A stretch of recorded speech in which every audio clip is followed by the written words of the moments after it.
Más de uno Teruel. Onda Cero.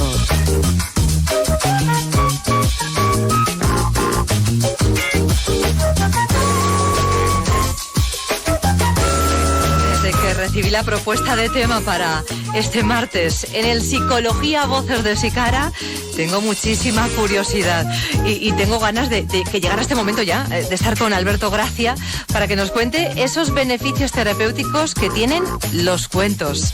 Alberto, buenos días. Buenos días, Cristina, ¿qué tal? Pues muy bien, encantada de tenerte aquí y lo primero además te voy a felicitar por la originalidad del tema, ¿eh? Me atraía desde el principio. Gracias, muchas gracias.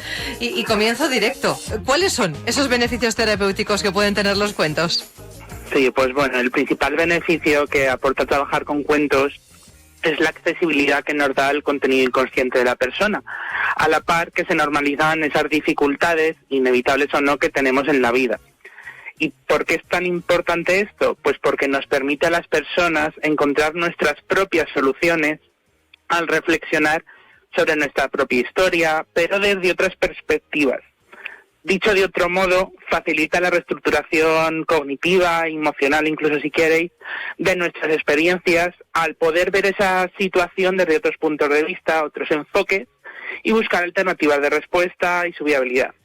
Dicho de forma simple para entendernos, identificar nuestros problemas y darle una respuesta, que dicho así, pues la verdad que no suena nada mal, ¿no? Hombre, está de maravilla, claro. Es el pensar que nosotros formamos parte de ese cuento, ¿no? Y así Exacto, es más sencillo, sí. También. ¿A qué se debe ese beneficio terapéutico? Pues precisamente lo avanzabas con ese punto de identificación, porque los cuentos son herramientas narrativas muy versátiles en cuanto a personajes que puede incluir, contextos que abarcan, problemáticas. Esto hace que destaquen por la capacidad para estimular muchas funciones cognitivas, la imaginación, la memoria, atención, el lenguaje, sea hablado, escrito, verbal, no verbal, o incluso, como decíamos, la propia solución de problemas. Pero es que aún hay más motivos todavía. Facilita recordar cosas gracias a las emociones implicadas. Ejemplo típico de todos recordamos muchísimo mejor un día feliz, como puede ser el nacimiento de un hijo, que un día rutinario de me levanto, desayuno y me voy a trabajar. Ya. Aporta mayor flexibilidad a nuestros pensamientos y elude la resistencia al cambio tan típica de los seres humanos, que no nos gusta nada cambiar, pero sin perder la capacidad de independencia, porque al fin y al cabo eres tú mismo quien da sentido al cuento, lo adapta, lo reflexiona, sacas tus conclusiones. Básicamente lo que avanzabas tú muy bien. Somos seres humanos, nuestra identidad se construye mediante narrativas, somos seres sociales. Así que qué mejor forma de trabajarnos que precisamente utilizando narrativas con seres sociales.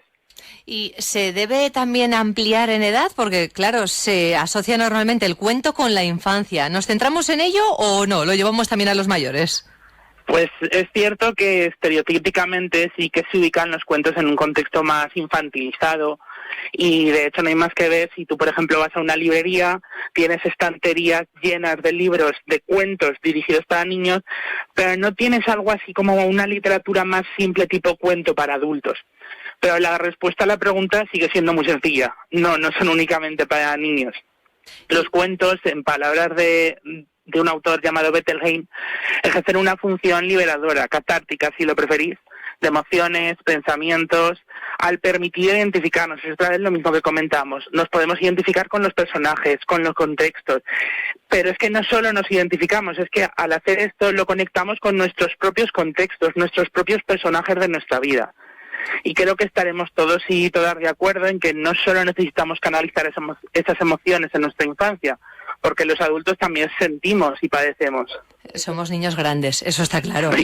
¿Y me podrías poner algún ejemplo breve? Porque no sé si estamos pensando en un mismo cuento, adaptar la moraleja final a la edad de cada uno y la reflexión del mismo, o ¿cómo sería? Ponme un ejemplo. Pues mira, así de avance, el uso de cuentos no es algo, hay que tener en cuenta que no es algo nuevo. Se viene utilizando ya en contextos clínicos como rehabilitación tras un ictus, población oncológica y síntomas depresivos. Pero no obstante, y antes de poner el ejemplo, sí que me gustaría aclarar algo. Aunque la explicación se está centrando exclusivamente en cuentos como un formato de relato escrito, el uso de canciones, películas, el arte, como comentaban anteriormente la compañera, no dejan de ser también relatos, pero presentados en otros formatos, películas que todos conocemos, como puede ser Inside Out o Del revés en español, para trabajar las emociones, o Coco para el duelo, son ejemplos muy claros.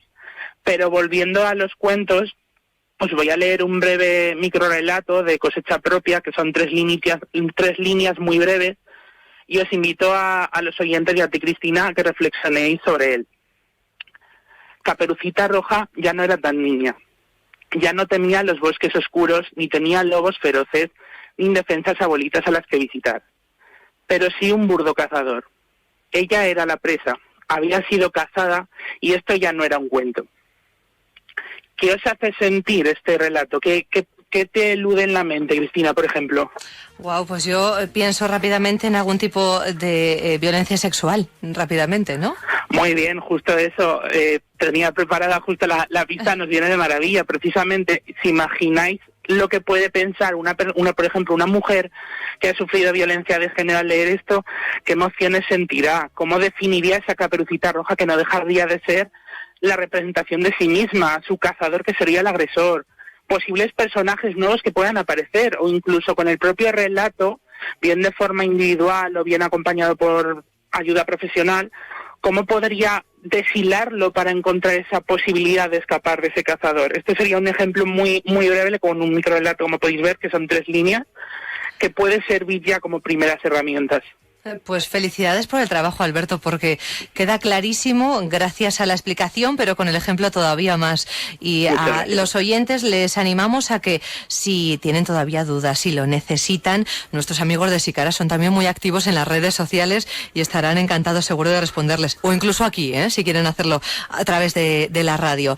Van cambiando las voces todas las semanas. En esta ocasión hemos charlado con Alberto Gracia y nos ha traído los cuentos como beneficio terapéutico. Pero en 15 días seguro que me mandas otra voz, ¿no? ¿Con quién estaremos? Por supuesto, dentro de 15 días tendréis a mi compañera Alba Nicolás, que aunque me ha pedido que no dé muchos detalles, me ha dicho así como titular: la religión y la salud mental.